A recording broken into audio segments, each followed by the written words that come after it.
14h30, 15h30, l'heure du crime sur RTL. Jean-Alphonse Richard. Il s'est confié à moi sans aucune gêne. J'ai même eu le sentiment qu'il prenait du plaisir à se remémorer ses actes et que cela l'excitait d'en parler.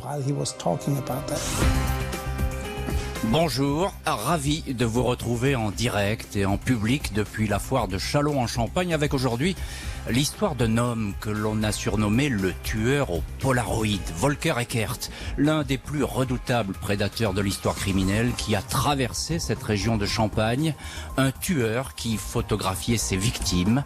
Pendant une trentaine d'années, cet Allemand solitaire a parcouru les routes de France, d'Espagne, d'Italie, de Tchéquie ou de Slovénie à la recherche de jeunes femmes aux cheveux longs, des victimes dont personne trop longtemps ne va se soucier. Au moins 7 meurtres lui ont été attribués, même si les services de police tablent sur 20, 30, peut-être 40 crimes. Des enquêteurs qui ont pu toutefois reconstituer sa trajectoire, un voyage au bout de l'effroi que nous allons raconter aujourd'hui avec nos invités. Volker Eckert, le tueur sans frontières, un camionneur qui collectionnait les meurtres. Comment est-il passé si longtemps entre les mailles du filet? C'est l'enquête de l'heure du crime. On se retrouve tout de suite sur RTL. 14h30, 15h30. L'heure du crime sur RTL. L'heure du crime aujourd'hui en direct depuis la foire de Châlons en Champagne où je vous raconte la route meurtrière de Volker Eckert, un camionneur allemand qui parcourt depuis des années l'Europe d'est en ouest, un tueur invisible dont la course passe à l'automne 2006 par l'Espagne. Dans la soirée de ce lundi 2 octobre 2006, la silhouette d'une jeune femme en mini-jupe et bustier assise sur une chaise pliante se dessine dans la lueur des phares des véhicules qui se suivent et ralentissent sur cette portion de la Nationale 2, l'ancienne route reliant Madrid à Barcelone et la France. Cet axe de circulation, emprunté par de nombreux poids lourds très passants, est connu pour être un haut lieu de la prostitution. Les filles se succèdent sur 4 ou 5 kilomètres le long de la route sur la commune de San Julia de Ramis, tout à côté de Gérone. Miglena Petrova Rahim, une jeune Bulgare âgée de 20 ans, est l'une de ces filles de l'Est qui vend ses charmes dans ce coin de Catalogne. Auparavant, elle était serveuse dans un restaurant de Dobrich, en Bulgarie. Avec 2 de ses compatriotes, elle vivait ces 3 derniers mois à l'hôtel Xavi à Figueres, puis a déménagé à l'hôtel Europa. La journée à l'hôtel, le soir et toute la nuit au bord de la Nationale 2. Miglena est une très jolie jeune femme aux longs cheveux bruns. Elle se vante d'être l'une de celles qui rapportent le plus d'argent. Officiellement, elle fait le plus vieux métier du monde en toute liberté, même si personne n'est dupe. Son souteneur ne serait autre que son mari, un dénommé Séverin Hérol, resté lui au pays. Aux alentours de 18-19 heures, un camion-citerne stoppe sur le bas-côté de la route, à la borne kilométrique 729, là où est installée Miglena. Le chauffeur, un homme au visage creusé, lunettes de vue, cheveux noirs, sourcils épais, s'exprime correctement et d'une voix calme. Il lui demande une prestation un peu spéciale. Il réclame une mise en scène, l'attacher dans la cabine avant d'avoir un rapport sexuel avec elle. Volker Eckert a proposé le même scénario quelques centaines de mètres auparavant à l'une des amies de Miglena, une Bulgare prénommée Vicky. Celle-ci, malgré la promesse de quelques dizaines d'euros supplémentaires, a refusé. Elle trouvait le chauffeur un peu trop tordu. Miglena, elle, n'est pas apeurée. Elle a déjà connu des clients ayant toutes sortes de fantasmes. Pour 60 euros, elle monte dans la cabine. Le chauffeur va garer sa semi-remorque dans un coin discret. Vicky a vu le poids lourd s'arrêter devant la chaise de Miglena et celle-ci discuter avec le chauffeur. Puis, elle a perdu de vue son amie. Vicky ne s'est pas inquiétée. Il arrive que des clients souhaitent passer une nuit entière avec une fille. Mais cette absence-là se prolonge. Le lendemain, mardi 3 octobre, Miglena n'a pas regagné l'hôtel Europa. Son mari et protecteur est le premier alerté de cette disparition cachée, pour l'instant, aux autorités.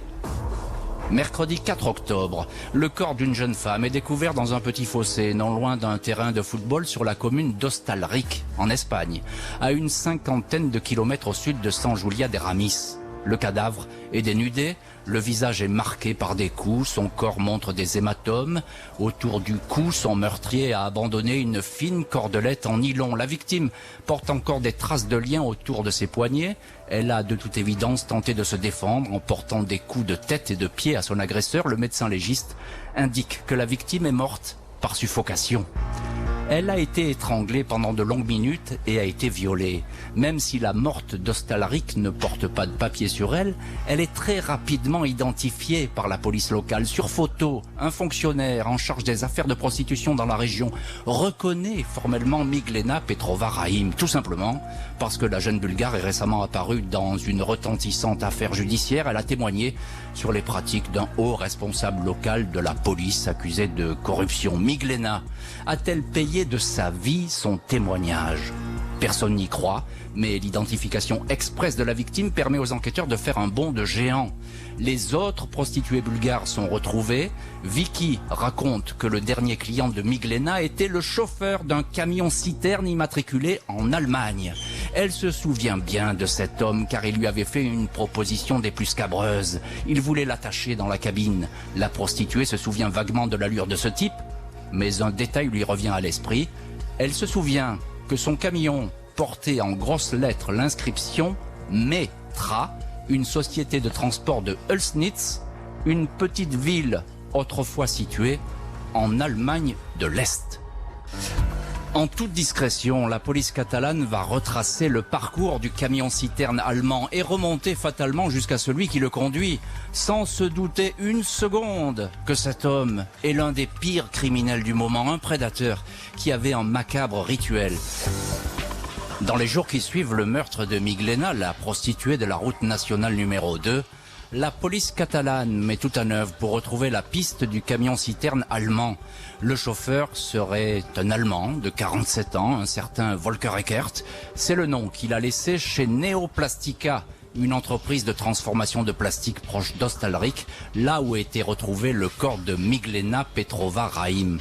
Le chauffeur a déchargé ici 2 tonnes de billes de plastique. C'était 1 heure environ après que Miglena soit montée avec lui.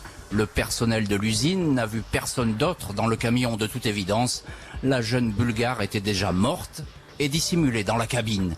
Ce n'est qu'après que le routier se soit débarrassé de son corps qu'une caméra de surveillance du stade Ostalric l'a filmé. Les enquêteurs savent que le camion-citerne a ensuite emprunté l'autoroute AP7 en direction du nord. Le poids lourd a traversé la France, puis a regagné l'Allemagne jusqu'à Ulsnitz, en Saxe, le siège de l'entreprise de transport. Un mandat d'arrêt international est rapidement délivré par un juge de Gérone.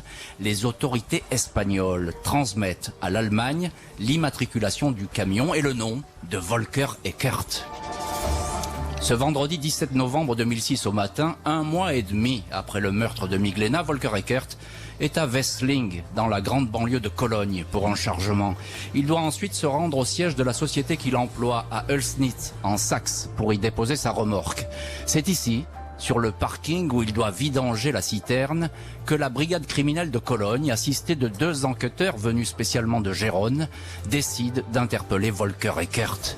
L'homme ne paraît pas surpris par le débarquement des policiers. On lui signifie qu'il est témoin dans une affaire de meurtre, celui d'une prostituée, dont le corps a été retrouvé en Espagne.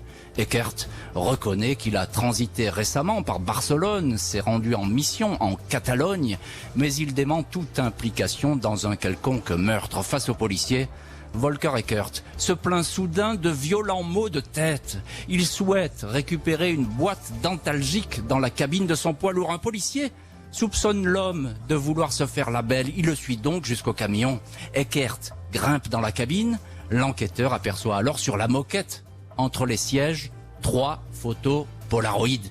Des femmes dénudées, le cou serré par une corde, visiblement mortes. Le routier indique qu'il s'agit de simples photos porno qu'on lui a données, puis préfère ne plus rien dire. Il est aussitôt placé en garde à vue. La cabine est fouillée. Des cordelettes pouvant servir de lien sont retrouvées sous la banquette.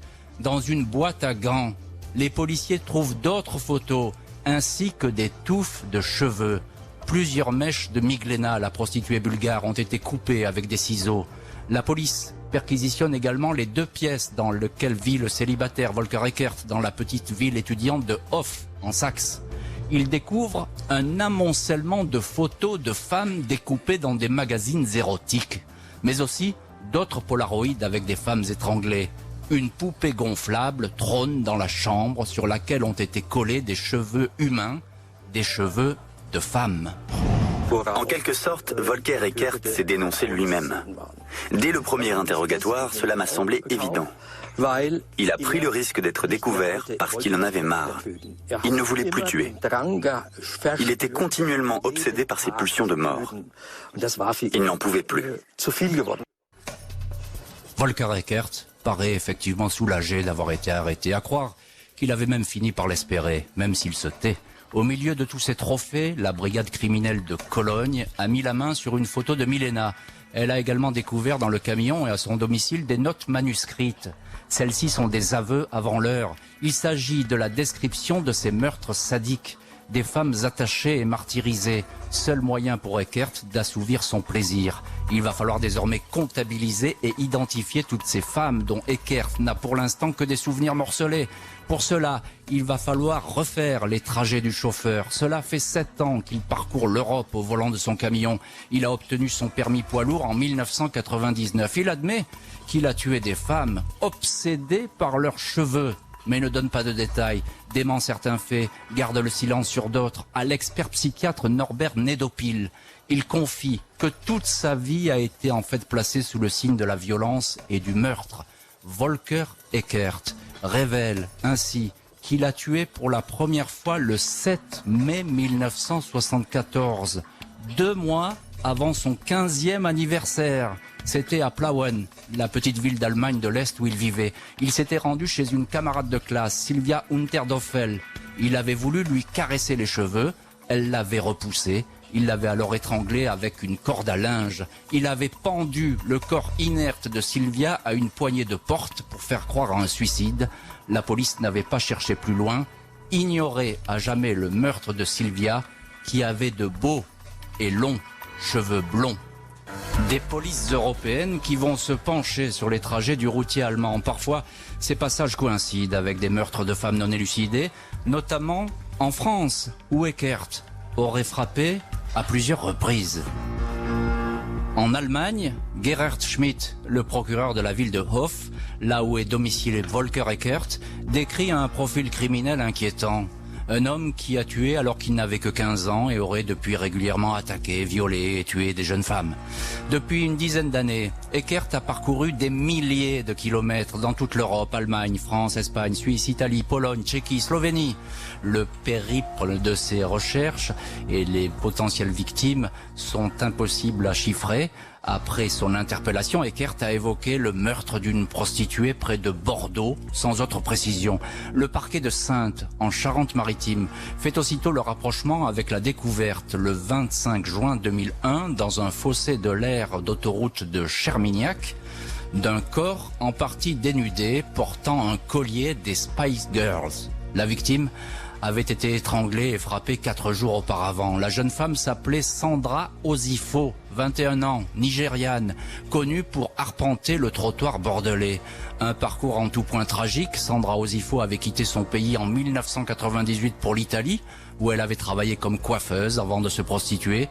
Un client l'avait racheté $21 000 à ses souteneurs, puis Sandra s'était prostituée en France.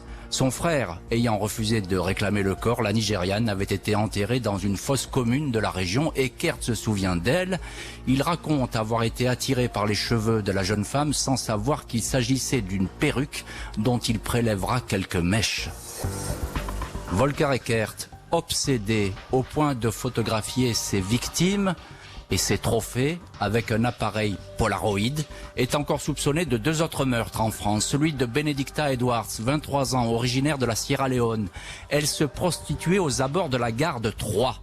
Retrouvée étranglée au mois d'août 2002 dans un bois de la chapelle Saint-Luc. Eckert ne reconnaît pas ce crime sur lequel travaille le SRPJ de Reims. Il était pourtant dans le coin lorsqu'il a été perpétré. Le routier avait retiré de l'argent dans un distributeur à Troyes. En revanche, il se souvient parfaitement avoir embarqué dans son camion 2 octobre 2006 une jeune femme blonde aux yeux bleus sur une aire longeant la nationale 44 à Fessieux, au sud de Laon, dans l'Aisne. Agnieszka Boss, une Polonaise de 28 ans, logée dans un hôtel à Reims, mais se prostituait sur les routes de la région. Son corps ne sera retrouvé qu'un mois plus tard, 100 km plus loin, dans un fossé longeant la nationale près de Suippes, dans la Marne. La police avait pensé à un sordide règlement de compte ordonné par un souteneur bulgare. C'est en fait l'œuvre d'un chauffeur routier qui avait transporté le cadavre sur des kilomètres et s'en était débarrassé le plus loin possible afin de brouiller les pistes. Après quelques semaines d'enquête, Volker Eckert consent à avouer 6 meurtres. Pour les autorités, on est encore bien loin du compte. Le routier allemand pourrait avoir fait sur les routes d'Europe plus de 40 victimes. 41 victimes potentielles pour Volker Eckert. C'est le chiffre établi à La Haye par l'Office européen de coordination judiciaire Eurojust. L'organisme a recensé tous les meurtres et disparitions inexpliquées de prostituées depuis ces 10 dernières années. Autant de crimes qui pourraient être imputés au routier allemand. Ce dernier a reconnu 6 meurtres et ne semble pas en vouloir admettre d'autres. Le décompte s'établit ainsi. 3 prostituées en Espagne, 2 en France, et puis le meurtre qu'il avait commis à l'âge de 15 ans, l'étranglement d'une camarade de classe. Au fil des semaines, Volker Eckert paraît de plus en plus se replier sur lui-même. Après son arrestation, il semblait soulagé de pouvoir collaborer avec la police allemande. Il est devenu désormais beaucoup moins bavard, reste confus sur les lieux, les dates. 2 mois après son arrestation, les gendarmes de la section de recherche de Poitiers lui rendent visite dans sa prison de Bayreuth. Devant les policiers allemands, il a déjà admis le meurtre de la Nigériane Sandra Osifo sur l'aire autoroutière de Chermignac. Les gendarmes ne vont obtenir aucune confidence du tueur au Polaroid. L'entrevue ne dure que 5 minutes. Eckert indique « J'ai déjà reconnu les faits ». Au fil du temps, il s'est lancé dans une espèce de perfectionnement, indique Fabienne Azzori, la procureure de la République de Saintes, qui est alors en charge du dossier Eckert côté français. Pas question pour la France de demander pour l'instant l'extradition d'un homme de moins en moins bavard. Il faut laisser la police allemande agir. Le seul homme qui trouve grâce aux yeux du psychopathe demeure encore et toujours le médecin psychiatre désigné par le parquet, le docteur Norbert Nedopil. Volker Eckert lui raconte dans le détail son enfance dans la petite ville de Plauen, alors en Allemagne de l'Est, le moment où à 10 ans il s'empare de la poupée de sa petite sœur Sabine, fasciné par la chevelure de ce jouet avec lequel il dort. Il va récupérer une mèche de cheveux de sa mère qu'il conserve en secret. En classe, il ne va cesser d'être obsédé par les cheveux des filles. Sylvia Unterdompfel, 14 ans, la première à avoir refusé qu'il la touche, sera aussi sa première victime. 4 ans plus tard, à 19 ans, il est arrêté, condamné pour avoir tenté d'étrangler une jeune femme. Libéré sur parole, il ne va cesser d'agresser des habitants de Plauen. Une trentaine en 8 ans. Il pourrait être l'auteur d'une douzaine de meurtres inexpliqués dans la région à cette époque. Il ne sera pas inquiété pour ses crimes. 2 femmes victimes de tentatives d'étranglement finiront par le reconnaître.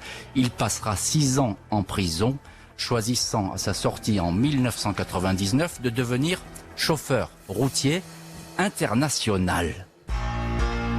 Vu la dimension européenne de l'affaire et la difficulté de dénombrer précisément le nombre des victimes, la brigade criminelle de Cologne transmet le dossier à l'Office fédéral chargé de la criminalité.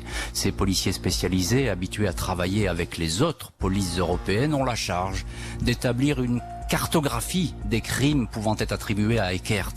40 enquêteurs appartenant à l'office sont ainsi affectés au seul dossier Volker Eckert.